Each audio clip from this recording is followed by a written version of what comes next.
Ni kontatuko dizuet gutxi gora bera Berri Txarrak taldearekin azkeneko 4-5 diskoetan daukadan esperientzia nola egiten dugun lan. Bueno, lehenengo eta bat, Berri Txarrak da nik maite dudan talde bat. Esan nahi dut,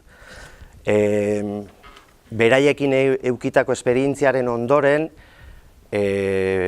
etorri zaizkigu guri beste musika talde batzuk eskatzera komunikazio lanak egiteko, eta gure erantzuna, edo nire erantzuna kasu honetan izan da, baina zure musika ez dut maite.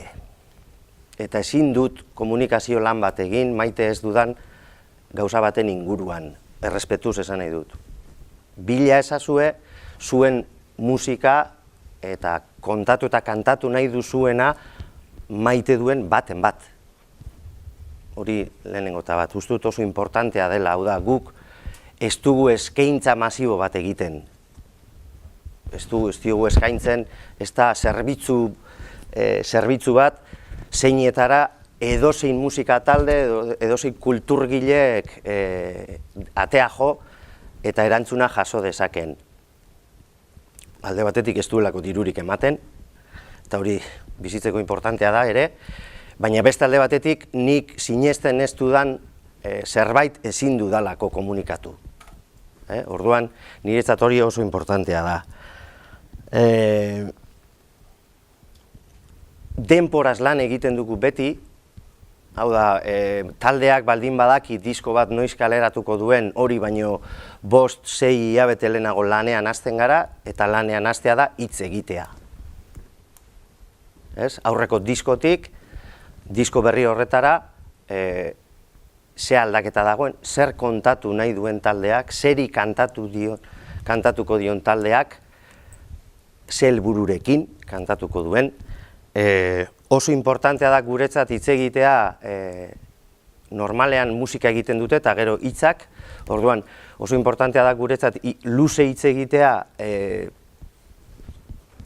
Euskal Herriaz sasoi horretan nola dagoen, gure herrikideak nola dauden, ze kezka ikusten dizkiegun herrikidei, fijatzen baldin bazarete, Berri Txarraken diskoetan, disko guztietan, behintzat azkeneko 5 horietan, garaian garaiko gaiak daude. Taldeak kantatzen dio bizi duen sasoiari, eta hori oso importantea da. Eta hori egiten dugu elkarrekin. Gorka Urbizu abeslariak idazten ditu letrak, baina asko hitz egiten dugu Euskal Herriaren egoeraz, gure herrikideen egoeraz, munduaren egoeraz ere bai, eta hori gero Gorkak letretara eramaten ditu. Egiten dugu kronograma bat, sekuentzializazio bat. Ez dugu bilatzen, disko ateratzen denean, atera eta 3-4 egun horietan dena esatea, ez? Normalean egiten duguna da diskoa kaleratu baino hilabete lehenago hasten gara diskoari buruzko edukiak zabaltzen, diskoa aurkezten denean, adibidez Bilbon aurkezten baldin badugu, egiten duguna izaten da Bilbon egun osoa eman komunikabideekin, baina ikuspegi nazional bat daukagu, gu euskal kulturgileak gara, eta euskararen lurralde oso hartzen dugu aintzat, eta orduan gero joaten gara Baionara, Iruñara, Gasteizera, eta Donostiara, eta egun osoa ematen dugu komunikabideekin.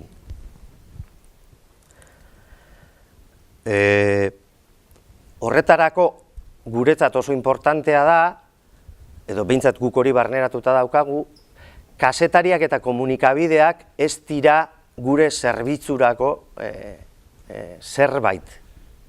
Kazetariak eta komunikabidea dira euskal kultur sistema, ekosistemaren parte oso importantea. Hau da, guk ulertzen dugu kulturgintza ekosistema bat bezala, hasten dena sortzaileetik eta saleraino doana. Eta tartean daude antolatzaileak, daude hezitzaileak, baina daude kazetariak. Hau da, guk egiten duguna norbaitek zabaldu behar du. Eta hori dira komunikabideak eta kazetariak. Hori barneratzen baldin baduzu, beste era batera enfokatzen duzu komunikazio lana. Guretzat kazetariak bide lagunak dira. Orduan, bide lagunak direnez, e-mailak eta telefono deiak egiteaz gain, aurrez aurreko bilerak egiten ditugu. Ni joaten naiz kazetarien gana, eta saltzen dieta izu. Begira, Berri Txarrakek, hemetik 3 hilabetera, disko bat ateratzeko asmoa dauka, diskoa honik buruzkoa da, hau kontatu nahi genuke, zer deritzozu.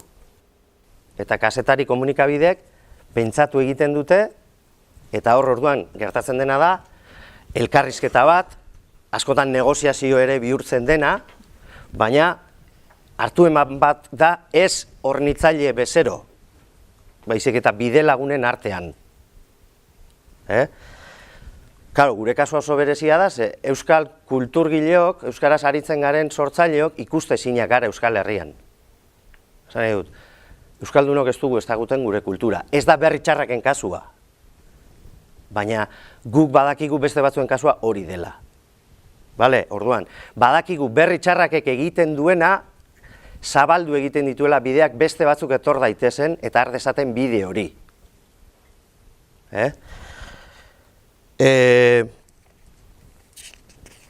Kazetariekin eduki dugun aurrez aurreko harreman horri esker, gaur egun kazetari komunikabide bakoitzari eskaini diezaiokegu bere izaeraren eta interesen araberako edukia. Hau da, ez da gauza bera telebistako, adibidez Urranditanen ere egon ziren, Berri Txarrakekoak, ez da gauza bera Urranditanen parte hartu, edo Kanalduden parte hartu, edo Tolosaldeko Atarian parte hartu, edo kazetari horiekin lan egin.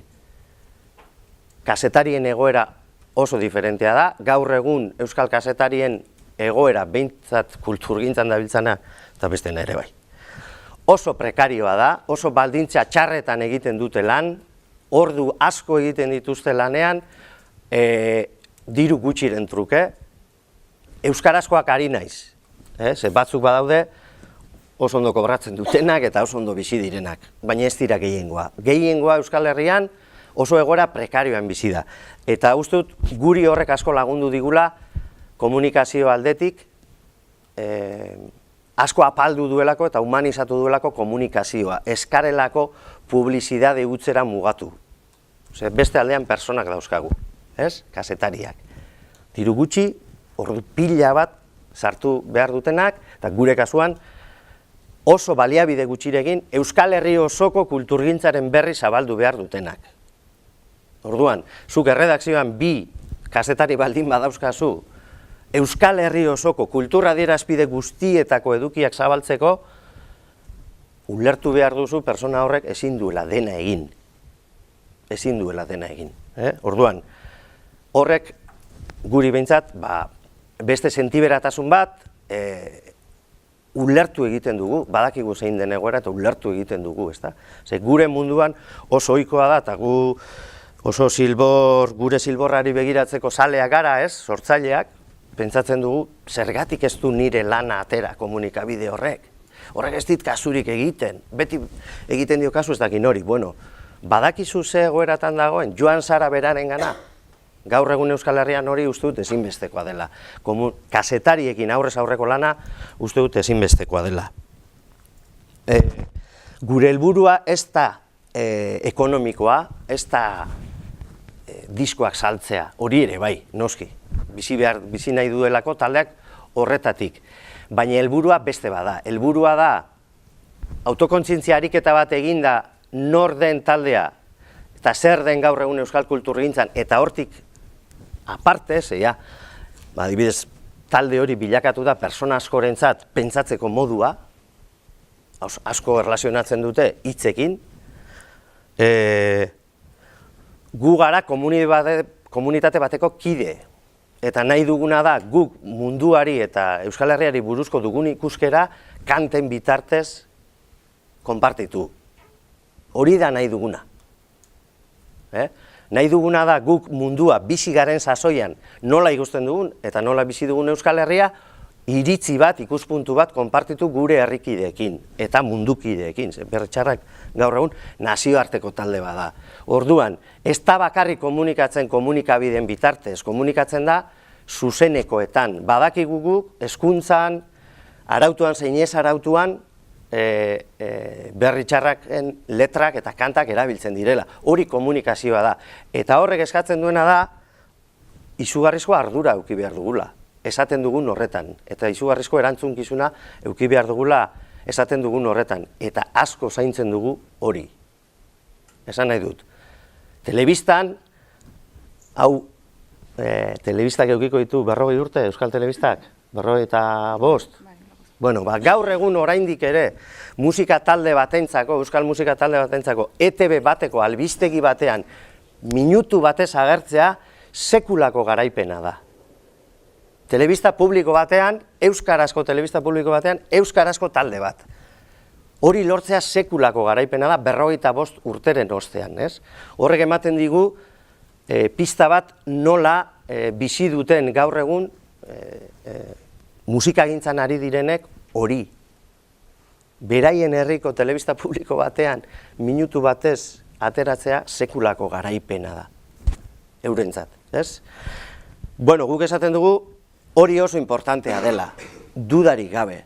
Baina askoz importanteagoa dela herrikideek zuk disko batean kontatu nahi duzuna argi edukitzea. Infrasoinuak, azkeneko diskoa. Zer da infrasoinuak?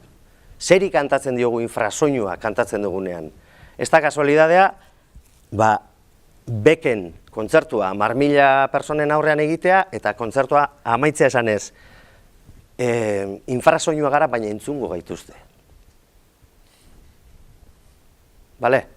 Orduan, guk horrela lan egiten dugu.